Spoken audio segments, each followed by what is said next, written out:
Hello everyone, my name is Ronak and you're watching VectoArt. In today's video, we will learn how to use a UI framework called HandyControls in WPF. So without any further ado, let's get started.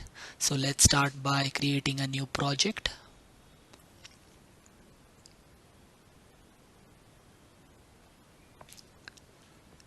Let's see, select a WPF .NET framework template.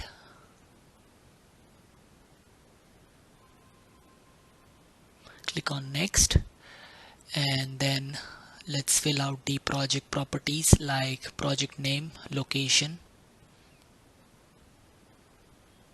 and then let's click on create.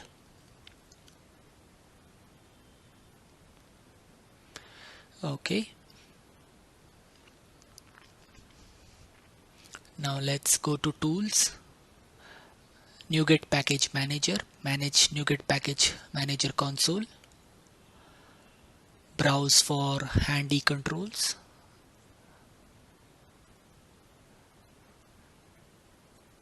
select the first occurrence and just select for the project and click on install.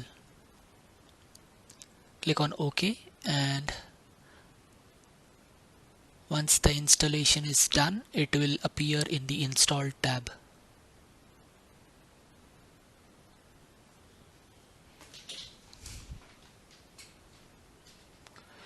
Okay, so you can see that the installation is done, and you can see that it is appearing in the installation tab.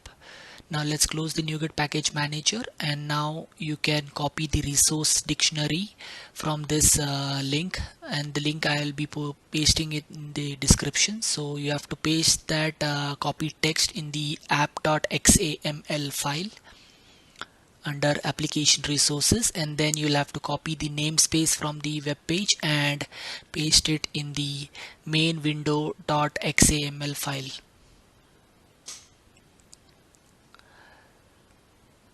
So you can see that under the toolbox you have one more section called HandyControls, where a lot of new controls have been added, and the documentation for these controls is in this web page. So this also will be in the description. So let's start first with the badge control.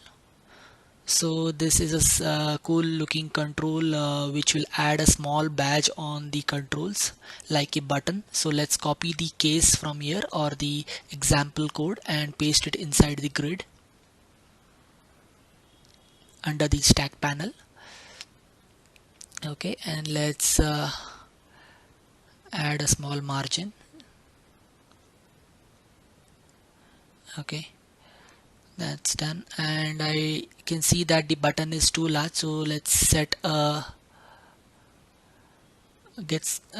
set a width and height, and also get rid of the value that you can set from the code behind.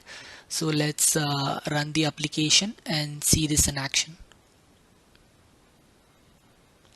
Also, I will add a small margin to the left for the button. Okay, and let's run the application now. There you go, we have this badge on top of that button. So this can be used for messages, notifications, all sorts of stuff, and you can also add effects to them. You can just show a dot, a bullet, all this kind of animations and effects can be added. So let's next move on to the button group. Let's copy the example code from here, paste it inside the stack panel, and let's run the application.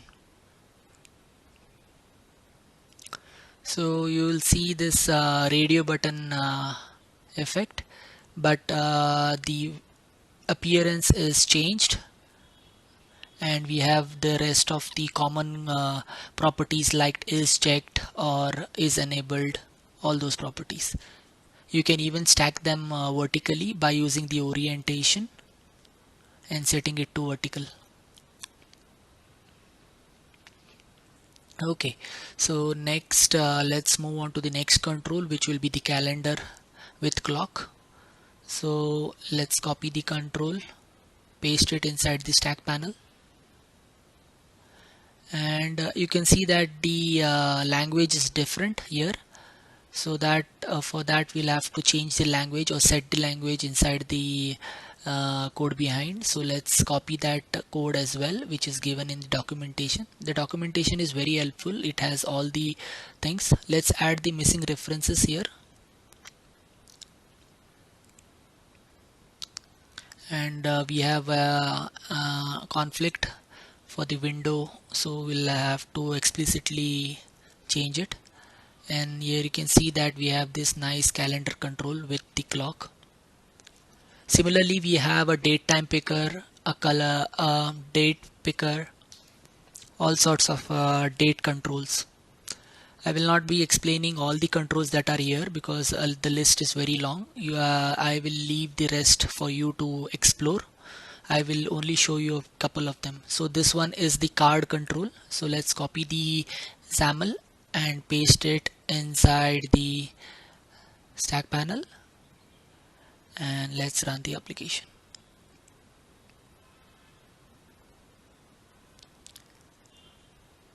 So you can see that we have a small card, and this can be used in applications like dashboards, wherein you can display different information in the cards.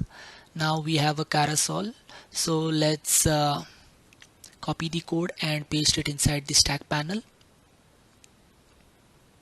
And this, since it is using images, we'll have to replace the images that are there in the code.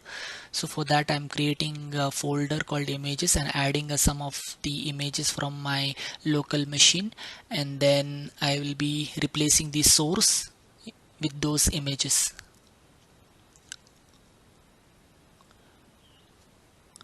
Okay, so let's select the source and go to the properties and browse for the added images. Let's do the same for all the other image boxes and run the application. The image in right at the center has a text box overlapped on it, which we'll see when we run the application.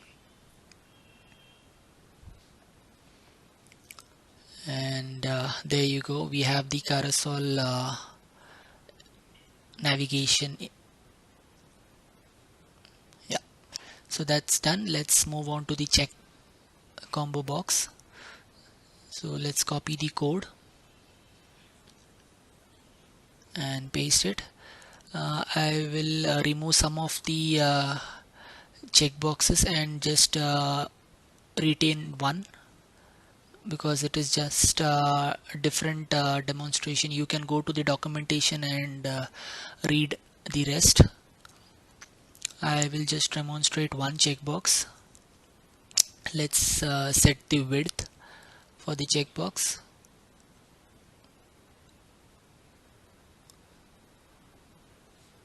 And let's add some items.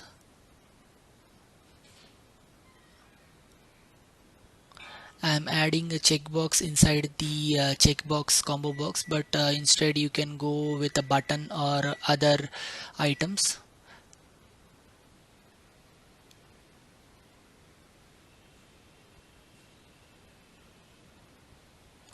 I will change the content for the checkbox, and now let's run the application. And you'll see that we have this checkbox list kind of control, and you can also remove the selected items from the text box. So next you can see this documentation. We have other implementations as well. So next we will move on to the circular progress bar. This is very simple. We just have to copy and paste these different types of progress bars and change the value of it. Here the values are bound to some controls, but we will hardcode the values here just so that we are demonstrating it. But in real time you can bind it to a slider and then or some other timer. So let's run the application, and yeah, so the progress bar is circular progress bar is done. Let's move to the color picker.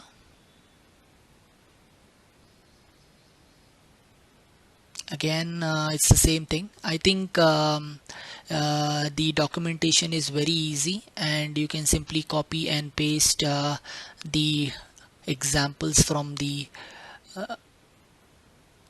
documentation and simply paste it in your XAML file, and then make some modifications, tweak some things here and there, and then it is good to go.